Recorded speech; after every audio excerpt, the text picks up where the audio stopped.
अगं, हे काय तू अजून इथेच? काय झालं तुमच्या प्लॅनचं? जाणार होतात ना तुम्ही बाहेर फिरायला?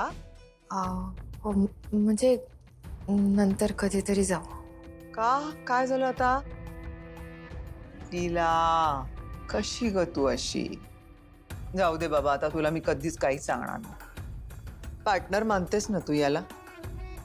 जा त्याच्यासमोर उभी राहा, सांग तुझे प्रॉब्लेम. तोच तुला मार्ग दाखवेल. देवा, समजवा हिला.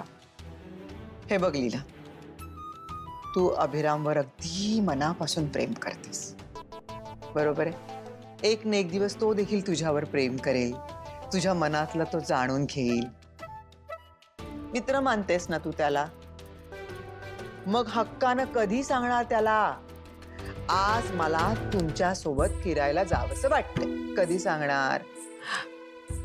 आजी, अहो बाईक बघून एजे इतकी चिडले. आणि तुम्हाला माहितीये ना, ते चिडले की मला खूप भीती वाटते त्यांची.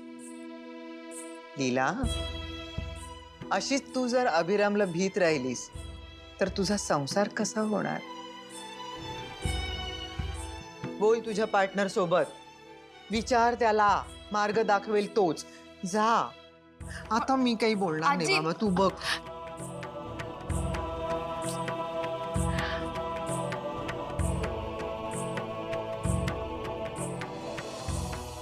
बघितलंच पार्टनर, केवढी अवघड गोष्ट करायला सांगतात मला आजी. असं कसं मी एजेंना घाबरू नको? आता तू माझा पार्टनर आहेस, माझा मित्र आहेस, म्हणून मी सगळं बोलते तुझ्याशी, तुला घाबरत नाही. पण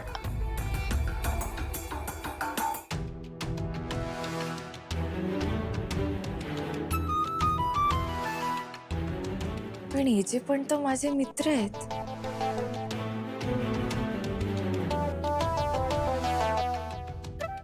आजी बरोबर बोलत होत्या,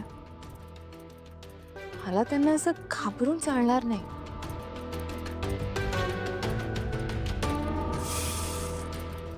नाही, आता काहीही करून एजेंना असं घाबरणं मला बंद करायला हवं. लीला, आता तूच तुझ्या 3 गोष्टी कायम लक्षात ठेवायच्या. पहिली गोष्ट, चांगल्या माणसांच्या प्रेमात न पडणं अशक्य असतं. दुसरी गोष्ट, तू किती धडपडी असलीस ना तरी मनाने तितकीच साफ आहेस.